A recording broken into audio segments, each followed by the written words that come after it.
এবার কোটা বিরোধী আন্দোলনে নামল বুয়েটের শিক্ষার্থীরাও।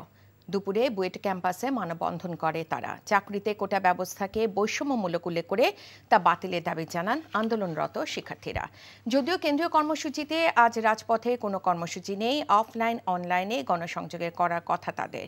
দাবি মেনে নিতে গতকাল 3 দিনে আলটিমেটাম দেয় তারা। বাংলা ব্লকেট কর্মসূচিতে রাজধানীর গুরুত্বপূর্ণ পয়েন্ট অবরোধ করায় কার্যত গত 2 দিন অচল ছিল ঢাকা। রাজধানীর বাইরে বিভিন্ন জায়গায়ও রাস্তায় নামে ছাত্ররা। আজ সকালে ঢাকা বরিশাল মহাসড়ক অবরোধ করে বিএম কলেজ শিক্ষার্থীরা। দুপুর 12টা থেকে কেন্দ্রীয় বাস টার্মিনাল সংলগ্ন মহাসড়ক অবরোধ করে বিক্ষোভ শুরু করে শিক্ষার্থীরা। এতে সারা দেশের সঙ্গে বরিশালের সড়ক যোগাযোগ বিচ্ছিন্ন রয়েছে। কোটা বাতিলের দাবিতে রাজশাহী কলেজে মিছিল করেছে শিক্ষার্থীরা। কলেজের প্রধান ফটকের সামনে রাস্তা অবরোধ করলে যানবাহন চলাচল বন্ধ হয়ে যায়।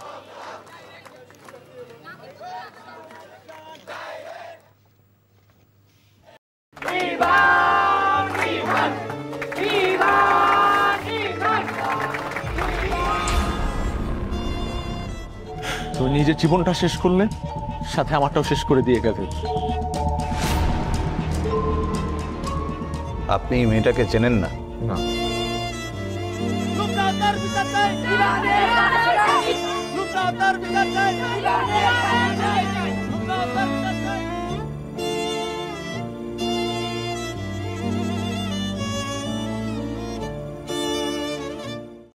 এখন জন্ম সনদ দিয়ে খোলো বিকাশ স্টুডেন্ট অ্যাকাউন্ট।